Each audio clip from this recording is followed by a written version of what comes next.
პირველი ოფიციალური ვიზიტი საქართველოს ფარგლებს გარეთ პრემიერ-მინისტრი ბელგიაშია. ბიძინა ივანიშვილი უკვე შეხვდა ევროკომისიისა და ევროპული საბჭოს პრეზიდენტებს. ნახევარ-საათში კი პრემიერს ევროკომისარი ევროკავშირის გაფართოების საკითხებში შტეფან ფულე მიიღებს.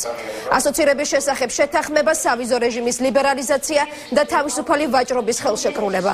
ეს არის სამი ძირითადი თემა, რომლებიც აუდიენციისას განიხილება. ბუნებრივია, ახალ ხელისუფლებასთან მიმდინარე პირველ შეხვედრებზე არჩევნები და ქვეყანაში არჩევნების შემდეგ მიმდინარე პროცესებზეც საუბრობენ.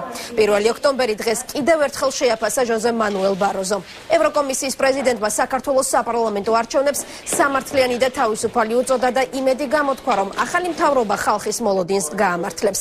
პრემიერ-მინისტრის ვიზიტი სამდღიანია.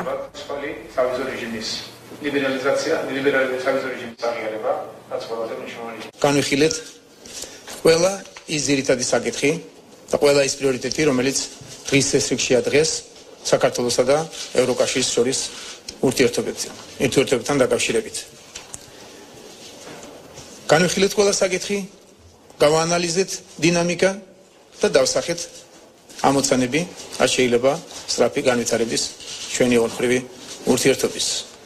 ორივემ ერთად აღნიშნეთ დიდი ინტერესი 2013 წლის ივილნიუსის აღმოსავლეთ პარტნიორობის სამიტთან დაკავშირებით.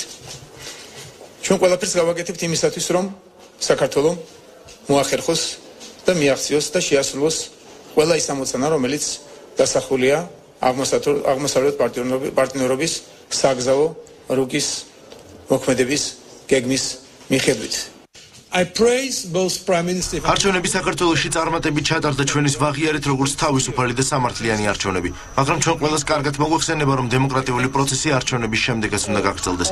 დემოკრატიის პრინციპების თანახმად კანონი ყველაფერზე მაღლა დგას. დემოკრატია ნიშნავს უმრავლესობის მმართველობას, მაგრამ ამავე დროს ნიშნავს უმცირესობის უფლებების პატივისცემას. დემოკრატია უფრო მეტია ვიდრე არჩევნები, ეს არის პოლიტიკური ურთიერთობების კულტურა დემოკრატიულ გარემოში. მინდა მადლობა გადავუხადო პრემიერ-მინისტრი ივანიშვილს გულახდილი და ღია დისკუსიისთვის, რომელიც დღეს ჩვენ მისი სურვილისა და სწრაფისთვის, რომ საქართველო გახდეს ევროკავშირის წევრი. ჩვენ მოუთმენლად ველით და ვიმედოვნებთ, რომ თქვენი მთავრობა გაამართლებს ქართველი ხალხის ნდობას და თქვენი ქვეყნის მომავალი იქნება ბევრად უფრო უსაფრთხო და სტაბილური. შეგიძლიათ თქვენს გვერდით გვიგულოთ როგორც პარტნიორი და მეგობარი.